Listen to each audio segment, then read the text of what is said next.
looking for something. A new way, a new understanding, a connection, some comfort. You've got questions, and Light on Living puts the spotlight on all the answers so you can shine.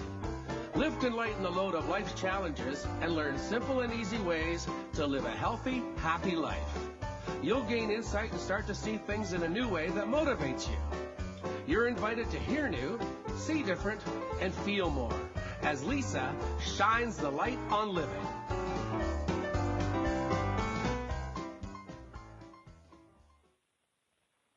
Welcome, everyone, to Light on Living. I'm Light on Living, nutritionist and life coach, helping to lighten the load of life's challenges. My attention is often quickly caught by the sparkle of a shiny stone on the ground, or a shell along the beach, or even in a healing store as the crystals around me pull my eyes in every direction. Stones, crystals, and gems are so beautiful, but they also offer healing properties.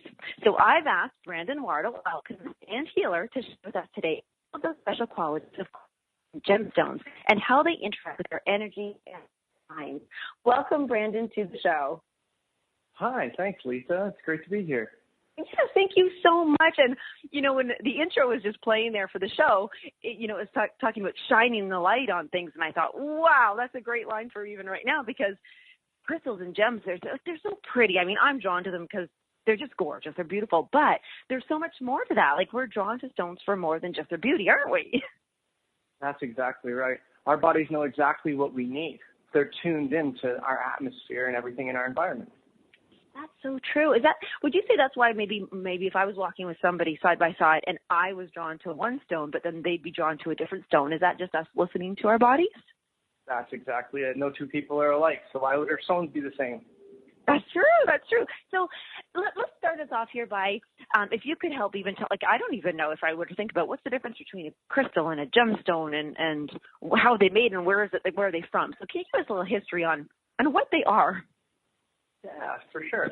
Well, crystals and gemstones are currently looked at in the form that I have seen my reality, is that a crystal is more of a raw form. A gemstone is a part of a crystal that's more translucent and is taken from a gemstone, or taken from a crystal, I should say, and created into a gemstone.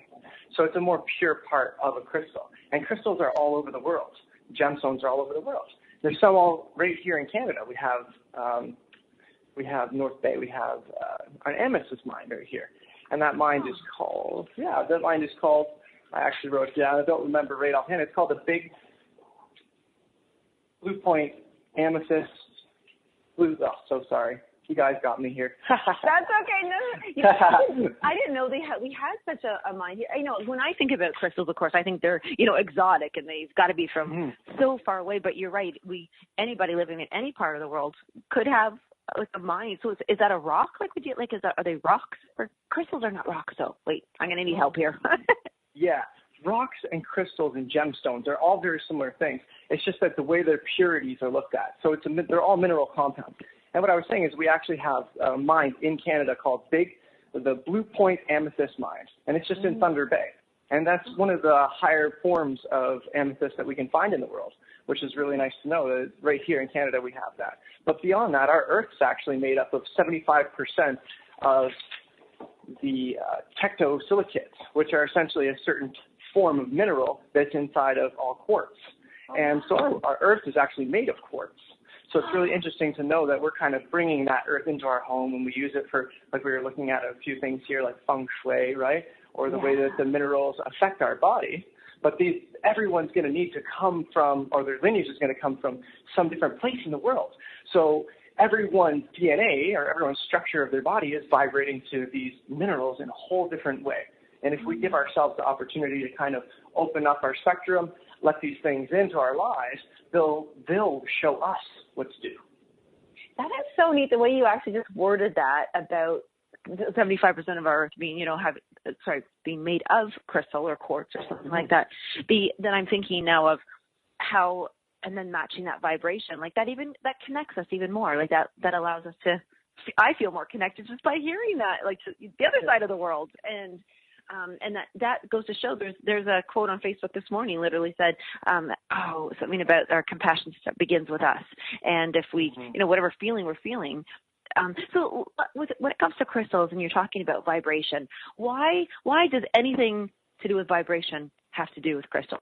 And is somebody listening to this and not knowing anything, like, what the heck are we talking about? Yes. Well, everything's vibrational in nature. Our bodies are vibrating. That's how our organs are able to stay, each organ and our bodies are able to hold it all in place.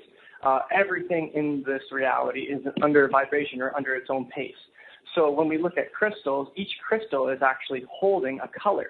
So it's actually holding a wavelength inside of it. So when we start to look at how colors affect our body, you get red. Red is going to stimulate more of grounded thinking. We have violet's going to stimulate more of the higher realms of thinking, because that's actually the spectrum of light, and our cells actually respond to light. Right. Okay. That's actually okay. Now I'm thinking about that too. So you're right. So crystal. At first, when I do think of crystals, I think of them as being clear and no color. But then you're right. There are a lot of crystals that have color. So you're saying that they're holding a certain wave, like a length of light, and that's giving it the color. And is that based on the vibration, or no? Or sorry, is it giving the vibration because it has the color? Or is it the other chicken or the egg here? Well, the whole thing, all things are vibration. So color is a vibration, but so is the actual structure of the mineral.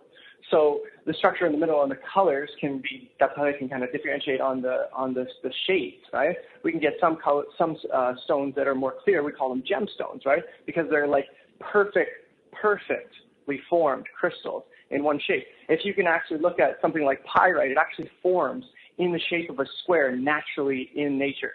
So things actually geometrically are born in the earth and under pressure.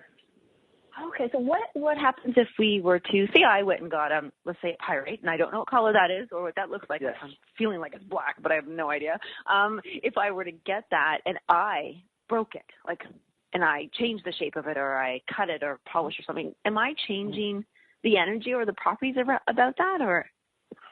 Yeah, that's a great question. So when you buy reconstituted stones, or any stone that's been broken apart and put back together, or you break a stone and put it back together, if the structure of the stone was if it was already naturally made like that, like something like pyrite, which is actually called fool's gold. We've all heard of fool's gold, and it's actually just obviously a gold color, and it looks like a square. And if you were to crack that open, it's not that you're going to be taking away from the properties, but its natural structure, the way that feng shui works, or the nature of it, you've taken away from that, right? And just some of us, Oh, that's actually, now I feel sad for all this stuff. When you said that, because I'm imagining a house that's been set up or has a certain flow based on feng shui, let's say, and then you're saying, oh, that's so neat. Now, I'm getting so much, I feel like we're personifying the crystals, which is so true. I feel like they're like are they living? Like, salt can be a living thing. Mm-hmm. Are crystals living? Are they growing? Are they moving? Are they changing shape or something?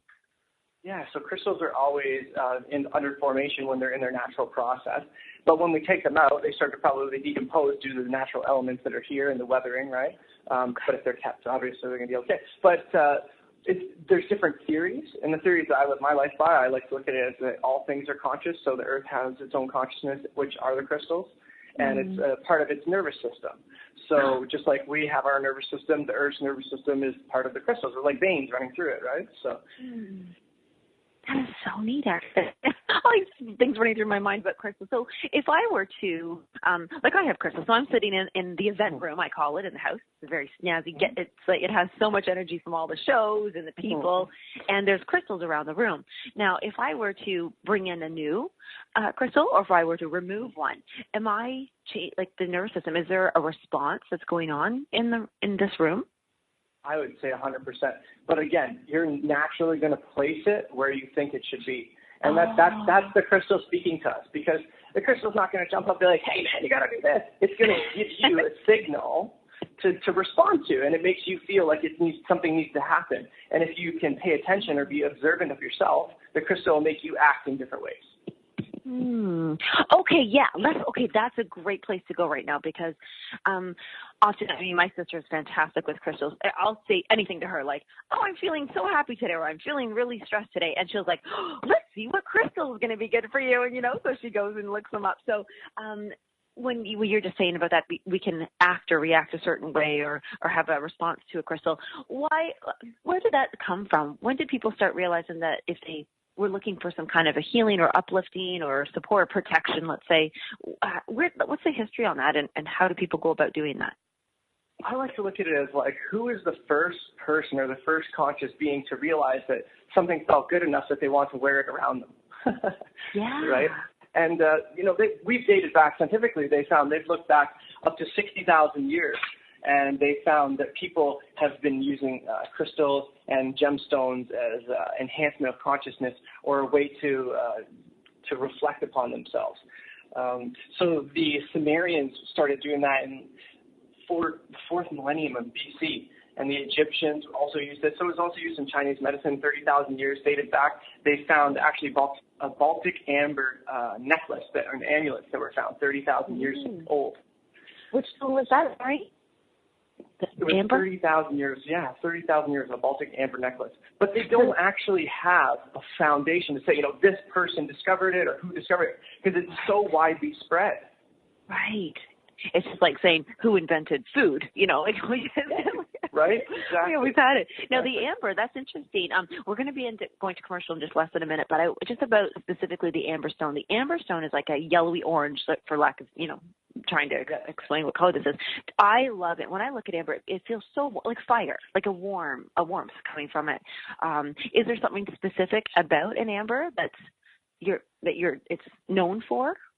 Oh, you know what? Yeah. And we may end up going right to commercial. So if we do, I want to continue the amber chat when we get back. But yes. Yeah, the amber, what is it like? Amber has so many there we qualities. Go. When we get back, we shall discuss amber.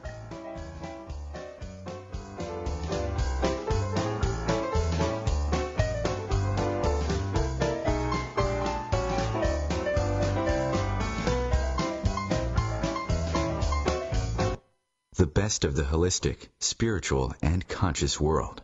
OMTimes Radio. IOM-FM. Humanity Healing International is a small nonprofit with a big dream. Since 2007, HHI has been working tirelessly to bring help to communities with little or no hope. Our projects are not broad mandates, nor are they overnight solutions, but they bring the reassurance that no one is alone and that someone cares. To learn more, please visit humanityhealing.org. Humanity Healing is where your heart is. My name is Victor Furman. Some call me the Voice. I've always been fascinated with human nature, spirituality, science, and the crossroads at which they meet. Join me Wednesdays at 8 p.m. Eastern on OMTimes Radio, and we'll explore these topics and so much more on Destination Unlimited. Welcome back to The Cat Show. Up next, we have Nico. Nico is a member of the Shelter Pet Group. That's right. A group known especially for their sunspot sleeping, ball chasing, leg rubbing, and of course, companionship. Just look how she struts. It's like she owns the place. And see how she curls up and cuddles her person. The pitch on her purring is simply perfect. Nice one. Fantastic cat. But really the best way to know an amazing shelter pet like Nico is to meet one. Visit theshelterpetproject.org today. Adopt. Brought to you by Maddie's Fund, the Humane Society of the United States, and the Ad Council.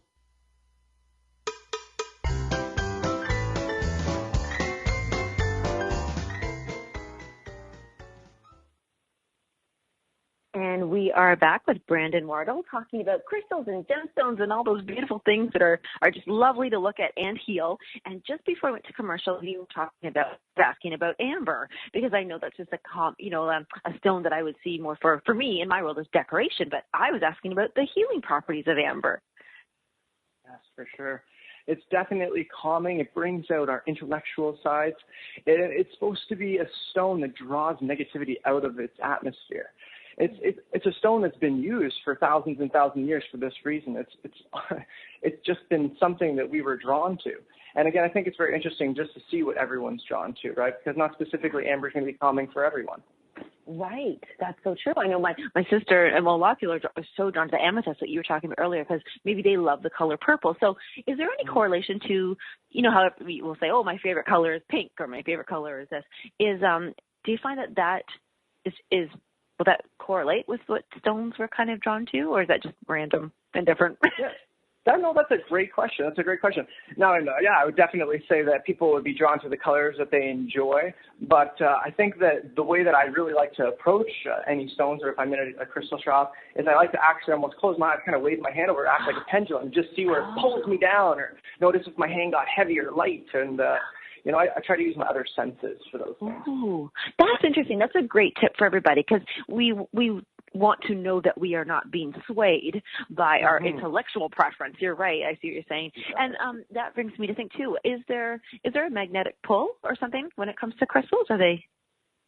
No, so I would say that for everyone it's going to be different. Everyone's imagination, everyone's nervous system responds differently to the environment. Some people are going to feel pull, some people are going to see images. It's all of our senses. It's how you incorporate your reality in your mind. So that's how the crystal is going to be able to utilize you and speak to you. Right? It's your reality. Right. Oh, is there ever I've heard before that, at some point you should, exchange a crystal or give a crystal away, or is there ever a time when we would know when our bodies no longer use it, but is it meant like when we're using it in medicine that way? Does that pertain there? As for giving them away and stuff, I find that I don't even get a chance most of the time to give my crystals away before they jump out of my hand, or I have told me, or you end up leaving them somewhere and somebody else has them for a period of time. I think that, I think the consciousness of the crystal chooses kind of what's going to happen. And if we look at it being influenced, that's all I have to do is kind of say, just like when you're looking for something in the cupboard, you can't find it. It just kind of makes it go away at that moment. That is so true. And what you said there about the crystals and jumping out and letting you know and having a chit chat with your nervous system.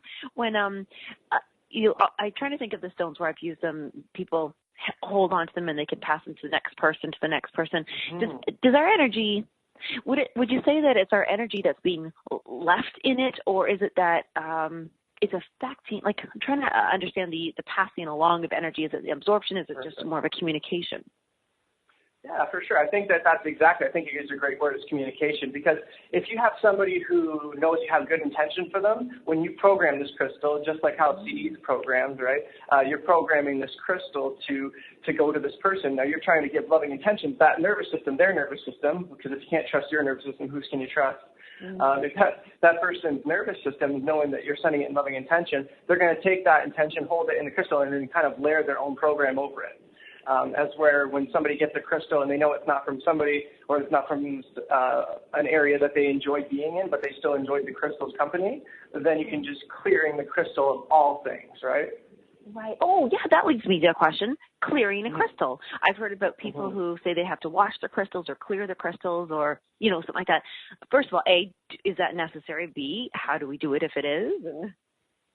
Perfect.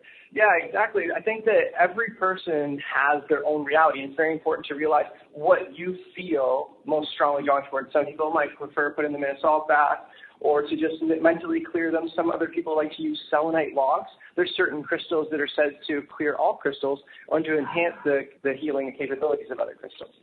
You know what? I have heard that. What is that? Yeah, there's a crystal that's, if you put it with all your other crystals, it does help clear. Which one is that one? That's actually selenite. We posted it, I think, today, too. It's the selenite caves in Mexico. Yeah. And why people can actually go to caves where, like, we're not even talking about a little rock that you pick up or hold. We're talking about caves. Yeah, up to 30 meters they found this one. They had to drain an entire, kind of like a big hole there that's just been storing the water, I guess, and then allowing the crystals to continue their process. They actually had to drain all the water and keep pumping it out because the Earth's naturally pooling there. And that's actually what starts the formation. So they stop the formation of inside the cave when they take the water out.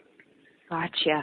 Okay, so here's where it gets interesting about the healing aspect now, because we have this one, like, we can talk about our mood. We're, are feeling a little bit down. We want to be uplifted or looking for clarity. But then there are people who they're really sick and they have a disease, like an imbalance going on, and something's not communicating in their body properly.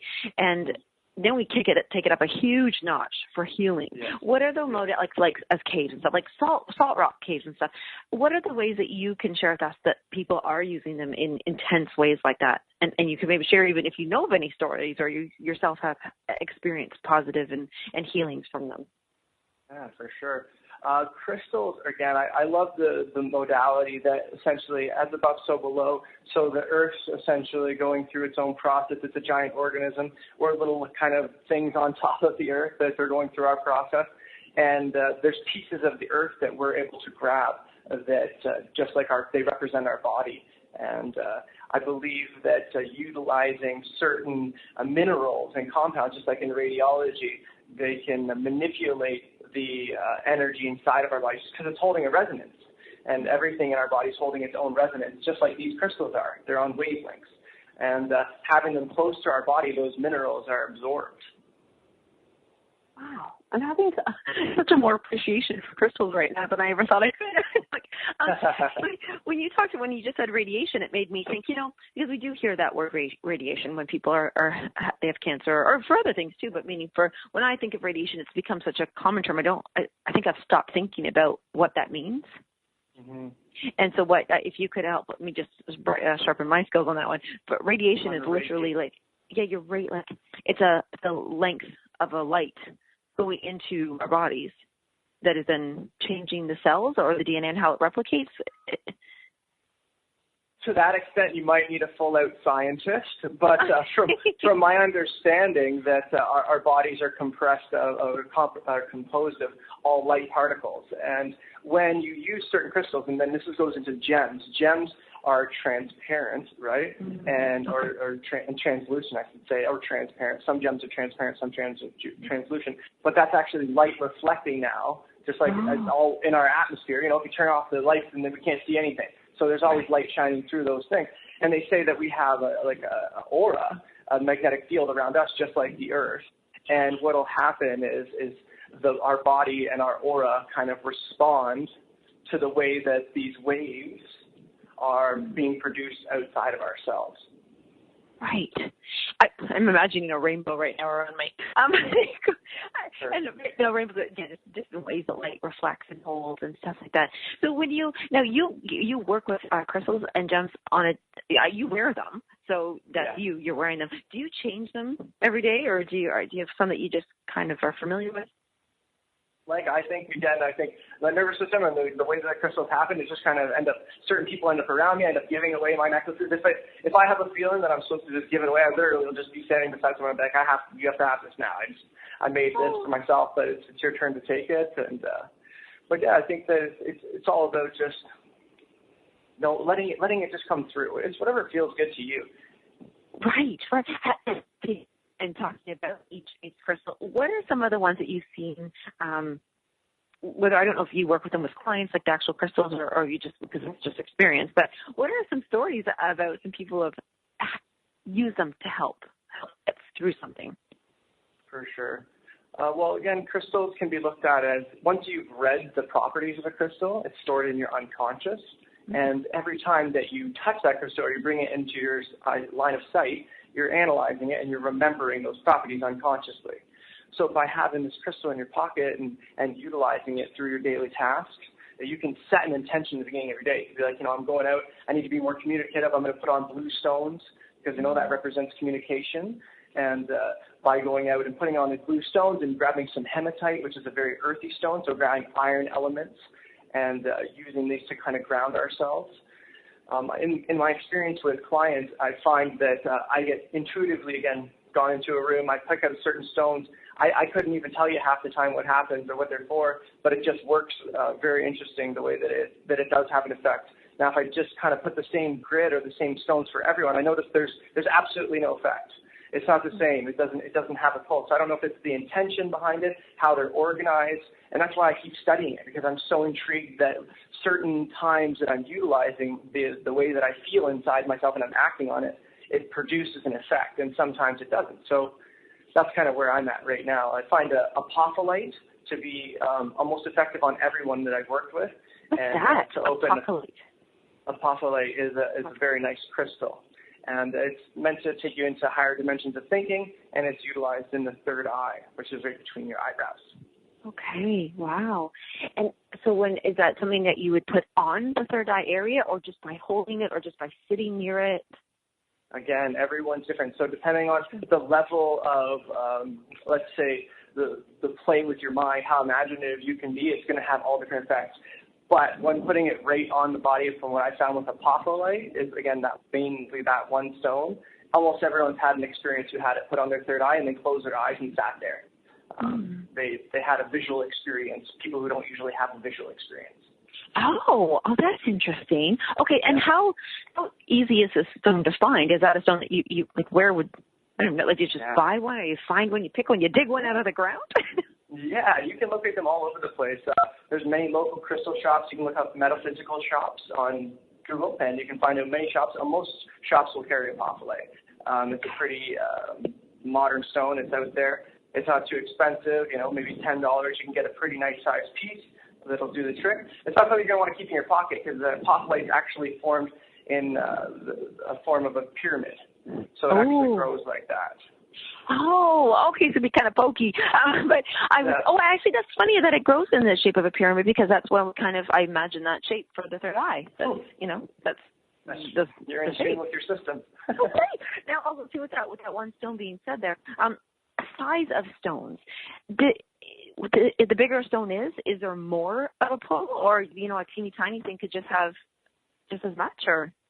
So from my research and what I've looked into, so there's a difference between minerals and like gems again, because a mineral doesn't project light. There's no light going through it. If it's not transparent or translucent, it's not reflecting into the aura, right? So it's not working on like say the other dimensions of thinking or the other dimensions that we don't really understand completely yet. The minerals, or like when you go to a radiologist and they do energy testing on you, they're using the mineral compound to find out which vitamins you need.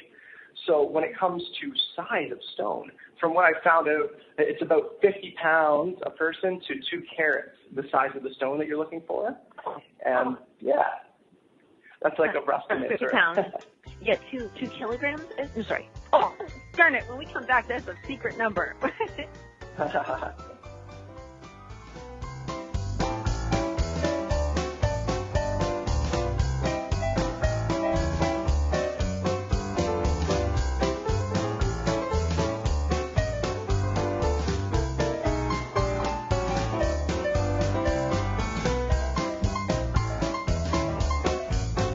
The best of holistic, spiritual, and conscious world. OMTimes Radio. IOM FM. Ascending Hearts is no ordinary dating site, but a spiritual dating site with a purpose, to link you with your soulmate. We engineer the serendipity so you can trust that you will attune with someone that has the same matching vibration as you. Ascending Hearts, the conscious dating site for the spiritually aware. Try Ascending Hearts for free. AscendingHearts.com. Grab a cup of tea or a glass of wine and tune in for Inspired Conversations with publisher Linda Joy on Tuesdays at 2 p.m. Eastern. Linda creates sacred space for leading female luminaries, empowering authors, heart-centered female entrepreneurs, coaches, and healers. A soulful venue where guests openly share the fears and obstacles they've overcome, wisdom and lessons learned, and the personal journey that led them to the transformational work they do in the world. Inspired Conversations to empower you on your path to authentic, soulful living.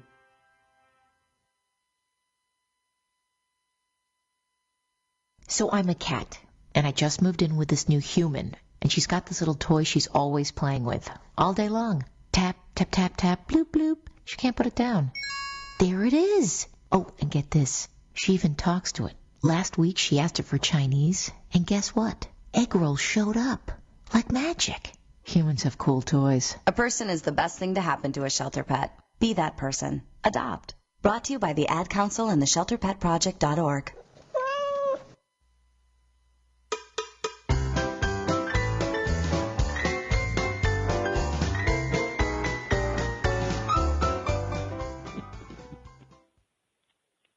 Back with Brandon Wardle about crystals and gemstones, and we just left off, and I'm in suspense here now because I was asking about the size of a crystal and does that matter and all that, and you had mentioned a certain size of a stone for how many pounds we are. What was that magic number again? They're saying from 1 to 2 carats per 50 to 60 pounds. That's the information that I found. And again, depending on if it's going to be more translucent or transparent, right? So if you have something that's more transparent, you're going to be able to hover upwards of the 2 carats, and something that's going to be a little bit more translucent, translucent, yeah, transparent. Getting myself confused here. The one that's more clear, the one that's a little bit more. Yeah, it makes so much sense. And you know, it's interesting. I'm talking about rocks even is the salt rocks. I know that, you know, in order to really have it help the room, like the size of a room, not deodorize, but clear it and help with allergies and stuff, it really does have to be a certain size, like a certain pounds, because it can only do so much and have so much of an effect. Oh, for sure. Yeah, that would make complete sense. Yeah, I want to say, now we're talking about, because I totally get it, we're using our subconscious and our intuition and our nervous system of our bodies. What about crystals and animals? That's a great question. I find that my animals are responsive to crystals. I have 3 dogs and a cat, and I utilize them sometimes when they're a little bit out of whack, and I find that it does calm them. And it's about how you're responding to the crystal and then projecting yourself towards the animal. Because you're the one that's essentially the creator. You're the one that's altering the reality, right? Right.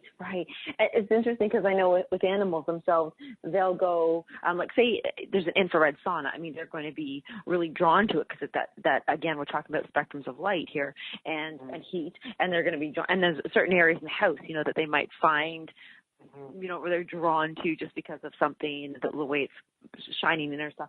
Have you ever used crystals to heal, like to do healing stuff with animals other than calming, or?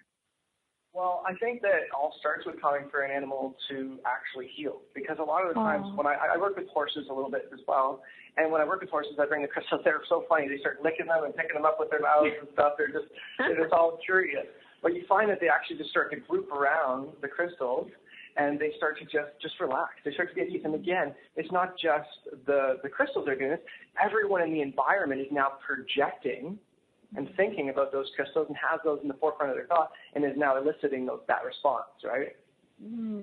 That's so, yes, it sounds like there's quite a starting point with crystals. Like, and I love that you had highlighted that the word communication is the key here. It's like, what are we trying to communicate? And when you just said about it's important, like to calm, once you calm, then the healing process can begin.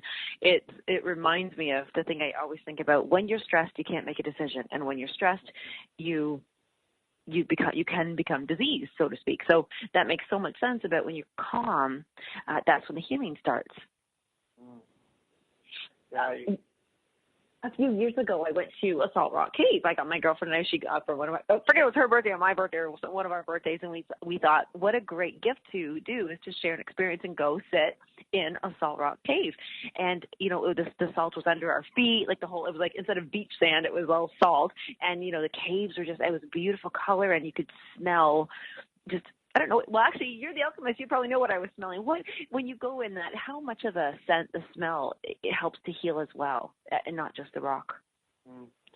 Well, I'm not sure too much about the smell, but I do know that what happens is we're actually, just like when we're around trees, they're actually filtering the air and pulling out positive ions and turning them into negative ions in the air. Oh, yeah, that's true. Okay, so, and we can share with everybody here that we are looking for negative ions. Is that correct? Yes, that's correct. Yes, that's the stuff that, and so I just learned too, waterfalls and is it mostly, the ions are mostly around water, or is that also just, like crystals can have the negative ions too, or no? Well, I'm not too sure if crystals can emit negative ions. I do know that certain crystals, such as shungite, are used for EMF protection. So I'm sure that they have some sort of filtering capability that I haven't fully wrapped myself around that yet. Okay. Now, what was that stone, just in case anybody does decide to try that? That's shungite. Very interesting stone. Yes. Oh, I'm laughing because I blow dry my hair, which is totally not good for my brain at all. And I'm thinking, wait a second, I need some shungite in the bathroom. we can use crystals during our beauty routine here as well. Yeah, that's exactly true. That's actually another thing. There's a lot of spas. Spas use crystals all the time. So is there, what stones are maybe known for, like, not just beauty, but that vitality, that usefulness, that just life force that keeps us young? Are there certain stones that are heightening that? For sure. So things that are going to essentially build whole auric field, because everyone, again, is different. So everyone's going to be looking for different colored stones, different ways to feel, but some stones that generally have the full vibration of vitality and fortitude and fortifying attributes are something like lapis lazuli and garnet. They're very high on the spectrum. And you can also wear metals, too, noble metals, copper, gold, silver. These all have attributes. They're all minerals. They're all doing something. Okay, that's actually neat. Hold on here. I want to involve metals, and like I said earlier, you are an alchemist, so that's all about metals. I wasn't even thinking about that, but you're right. When we decorate ourselves, because it's beautiful to us, like jewelry, we are choosing not just stones and crystals. We're choosing metals. That's it. Now they're not reflecting light, so they operate completely different. Is that how? What's the difference? How would that work? Well, it's going to be working on the mineral side of things, just like the stones, right? Because it's actually a mineral, right? Copper, nickel, silver, they're minerals. And they have crystalline structures as well. They can actually grow as crystals. Crystals are just the structure, the most purest form, the way essentially that the material is forming. Oh, okay. Yeah. Okay, so, oh, yeah, go on, yeah. Well, I was going to say a really interesting thing is that they say that one of the theories is that that's why women live longer, is because they wear diamonds and gold and silver, because diamonds are actually one of the hardest stones on Mohs scale. So that actually works to the furthest level of the auric field. That is so interesting. See, now every woman out there, they're going to say, we need to run out and get more. There you go. Well, you just made me think about the way when you said minerals and metals, the way that they are formed and how they grow in their structure. And I'm reminded right now of when people choose to wear copper bracelets for if they have inflammation or arthritis. Is that the way that copper, let's say, is, I don't want to say grown or built or whatever it does, is it more tightly knit or something, or? Is copper. So copper is found in ore form, and it can be done through, I think, chartolocosite. I don't know how to exactly pronounce the word. Okay. It's called a peacock stone, though, and it's got pyrite in it as well. But copper can be found in pure form in the ground. Depends if it's been heated up by a volcano, and essentially all kind of form together. Okay. And to have an understanding of alchemy, what is alchemy for everybody out there? Alchemy was hidden throughout time because essentially they were some of the higher conscious people and they wanted to become scientists, I guess. Now each one of these categories is separate, but back when alchemy was looked at, it was just the nature of how our environment works. And it was people that noticed how the environment was structured and they started documenting it. And then so on and so forth, they ended up everything being isolated, but certain people started to realize that the people who were talking about elements were actually talking about the things inside their body. And they were using symbols and hiding the way that they had found intelligence, essentially. There was a way to increase who they were and everything that was happening inside of them. And that was done through understanding of how molecules and atoms produce the effects in our reality. And you use the word reality a lot. But no, I find that interesting because I think I would go with the word perception. Like if I'm trying to relate, I'm like, oh, wait a second, are you talking about our perception? So anybody just living, walking around doing the same thing, and their reality is such, and if they would like to make a change or a shift or a betterment, that's when they can tune in to their reality, what's in their reality of what they need, and would they just kind of ask to be guided to a metal or a stone? Or? Yeah, exactly. So if we adapt the concept that crystals and gemstones all have a consciousness, and then essentially you can magnify them, you can bring that to yourself, right? You can use your thoughts, which are neural pathways. There's electricity running through there, and electricity is light. Light is magnetism. So every time you think of something, you're drawing or pushing it to or further away from yourself. And by thinking about a certain concept that you're looking to adapt in your life and then applying that to whatever crystal, leaving it open, that will come into your life. Okay. Now, with the crystals, is there, this is going to sound like a silly question, but is there a way of storing the energy from a crystal so you can create energy and then store it somehow, like a gas tank at the side, or something? Is there a way of extracting current, like some kind of current or currency or electricity from it? Yeah, certain stones are piezoelectric, like quartz. That's how our Swiss watches ran. There's different mechanisms that all use piezoelectric elements. What is the word you're saying? Say it again. Piezoelectric. Okay. And actually, I would never have even thought about that. You're right. A quartz battery, like a battery in a watch. So, is there like a little stone inside each watch for the battery? Do they store it somehow into it? Yeah, so what they do is actually put it under pressure. So the atoms are always moving, just like everything's under movement, everything's under vibration.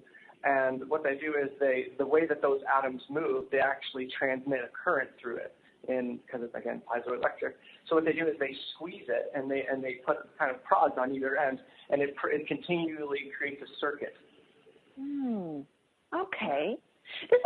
I love this, because this is real everyday practical use that we can kind of show to say, you know what, crystals do have power, quote unquote, you know what I mean? And it's a way of really saying, wow, it's something that we've been using forever, that's in everyday life, and that, yeah, because a lot of times you might look at crystal and go, is this thing really doing it? But it's not the thing, it's our reality, it's our perception, it's what we believe, and it's also for real happening. Exactly. So they believe that essentially the crystal would stimulate something in the imagination, and the imagination is our reality. All of our concepts and everything is built from our imagination. Whatever you have stored in you is what you're going to use. I love that. More of that when we come back.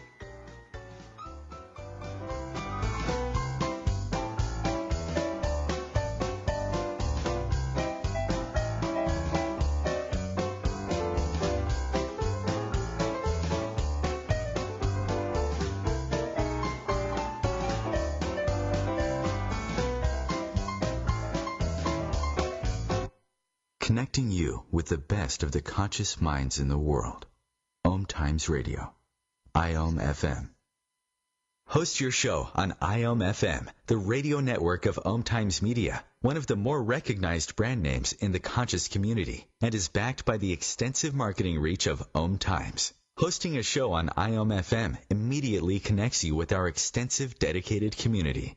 More than 24 million Americans have an autoimmune disorder, and that number continues to grow. I'm Sharon Saylor, and I'm one of those 24 million. To put that number in perspective, cancer affects about 9 million and heart disease up to 22 million. That's why I've brought together top experts and those thriving regardless of their diagnosis to bring you the latest, most up-to-date information. Join me, Sharon Saylor, Friday night, 7 p.m. Eastern, for the Autoimmune Hour on Life Interrupted Radio to find out how to live your life uninterrupted.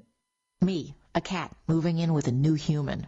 It took a little getting used to. She has these weird games she likes to play, like this giant feather. She sticks it in my face. I swat it away. She sticks it in my face. I swat it away. It's almost like she thinks I enjoy it. But seeing how much fun she gets out of it, well, I guess it makes it all worth it. Humans. A person is the best thing to happen to a shelter pet. Be that person. Adopt. Brought to you by the Ad Council and the ShelterPetProject.org.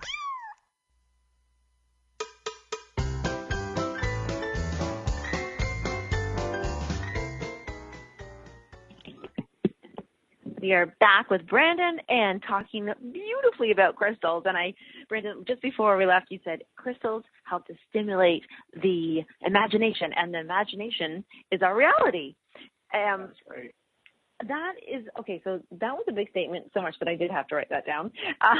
And so I'm sitting here thinking, okay, so I've got my reality, and I'm feeling, let's say I'm somebody who right now I have lupus. I have some kind of disease. It could be anything, but I don't know why I picked lupus. But I'm picking lupus. I think it's because you said lapis lazuli earlier. But and that was one of my mom's favorite stones, actually. So I love that you shared that. I'm sitting here thinking, okay, this is my reality. I'm very aware that I have a disease or something going on in my life that's not I don't want to be going through, and do I seek out a healer who uses crystals, or do I just try to do it on my own? Or because there's so much to learn. I mean, you're still learning, and you know so much. I feel like I know nothing still. I believe that everyone has to kind of come to terms with where they are in their reality. And they have to recognize either they have a connection with their unconscious mind or the thing beyond themselves that makes the decisions constantly for them in the moment, or if they're a little bit disconnected from that and they're looking to be hooked up a little bit. So I look at it as you sit with yourself, you find a place, you ask yourself, am I ready to do this for myself right now, or do I want someone to kind of bring me to another level, and then I'm working from there? Because it's all about eventually getting to or being at a point where you're going to do this all for yourself. Okay. You're starting to, I like, that's actually a really good question. And in fact, I think that's a great question for a lot, like everything. I'm sitting down here and I'm thinking, oh, wow, do I need somebody to help? Would I like somebody to help facilitate this? Set an intention and be there for me and share it? Or am I able to, do I feel confident to make a shift in my reality? Yeah. And that's where the honesty comes into. We just got to be honest with ourselves. This is where we are. Okay, look, I can do this. I can get myself through these next few weeks of this today. But, maybe I'm going to plan something to get there. So you're going to start doing some work for yourself, get to a point and set a point where you're going to go meet up with someone and see what they have to say about where you are, right? Right, and I love it. It's like it's so beautiful that you said honesty, being honest with ourselves. Just a funny story to tell you is when I was little in school on my report card, I did well, so I was good. I was happening and everything, but my report card often said that she doesn't ask questions. And I used to argue with my parents. I was like, yeah, guys, I don't have any questions. And I was being so honest, and I said, well, I get. So then I started, funny enough that I, do interviews now because I've been, brainwashed as a child that I have to ask questions. But so I would love to talk, because we have our last little bit of the show here, plenty of time, but two things. I want to talk about music, and then I'd love to talk about some top healing stones, like just more maybe popular or common or familiar, but music. I mean, I've worked with crystal bowls before, and the sounds and the resonance of them. A crystal bowl is a crystal bowl. Is that correct? Like it's made of a crystal. Some of them are, yeah. Again, we have to ask if it's been reconstituted or if it's been cut from one piece. That's why you see some bowls that are very expensive. They're cut from one piece of stone. 3D printers and whatnot. And you can also get brass, right, bowls. So you can get all different kinds of metals again. It's what your system needs. Some of the bowls can go upwards of $9,000. You can get some pretty wild stuff. Right. Actually, I just love that you brought metals back into this, and now I feel really, I want to apologize to all the metals out there, because I was talking about crystals and stones, but you're right, because the brass bowl is just a beautiful, lovely thing, and I myself even have a one, like a cylinder, like looks like a piece of a chime, actually, and I just kind of ding that before everything, and when we do play music through crystals and metals, is it the sound that's now healing, or is it that we've not broken, I don't mean that, but have interrupted the vibration? What's going on when we use these? That's a great question. I would say that from my experience, again, that when I'm using crystal bowls or if I'm using a metal bowl, I think that it's, again, operating on multiple levels. The sound it's tuned. So each one of the bowls are actually tuned to a certain frequency. You can get the same frequency in any bowl. So again, it's going to be what the bowl, what you need in your life, and that's why you're going to buy the bowl. That's the actual mineral statistics, or however you want to look at it.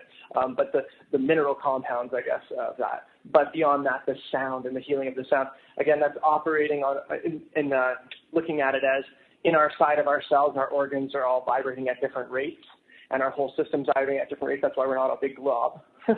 Yes. And you can use those sounds to kind of strike those keys of each organ.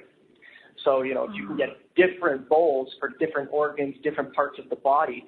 I heard a really cool metaphor, kind of like a story. There was a guy who was sitting outside of a bridge, and he wanted to get across, and he started to play his violin. Because he wasn't allowed to cross the bridge, didn't have any money, he started playing. And he noticed that the bridge started to shake when he hit certain notes. Oh. Because he was actually resonating at the same frequency as the bridge was under tension. right? So you can kind of think of your cells under tension inside your body, and you're using a sound to break free or let that go back to its natural position. We're always squeezing ourselves. We're always holding tight and strong down to the reality. Yes, and that actually does. It stops. I don't know if it doesn't stop the flow because it can seep through, but you're right. So the more tension we have, the more we're holding in or protecting and putting that big wall or fence up. We're not allowing that to just really flow in and just encompass it. And I love that you're talking about the organs because, hey, that's funny. That's an organ. It's a musical thing. It's an organ. But the organ itself, I'm thinking about Chinese medicine. I'm thinking about meridians that run through, the qi and that. How we're affecting it with everything, like you're saying. I'm so the light and the sound and the metals is everything. Now, I want people to hear that at the top. Which stones do you really see that people are after these days? What's the most popular hip stones and crystals right now? Yeah, the most popular hip stones are going to be generally rose quartz, any form of quartz, amethyst, because they're in abundance. A lot of people like to have garnet.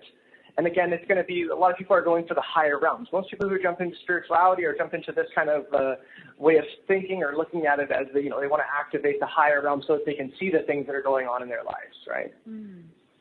Okay, wait. I might need a little deeper on that one. So when you say they're already in the higher realm or they would like to go into the higher realm? Well, a lot of people who are looking into spirituality are moving into a higher realm. That's why they're observing those states in themselves, and they're looking into different tools that they can put in their box so that they can kind of construct who they are. Okay, because they have a desire, they have an intention, they would like to get to a place. Okay, so the rose quartz, I always think of the rose quartz as love, and but does rose quartz do anything different as the love part?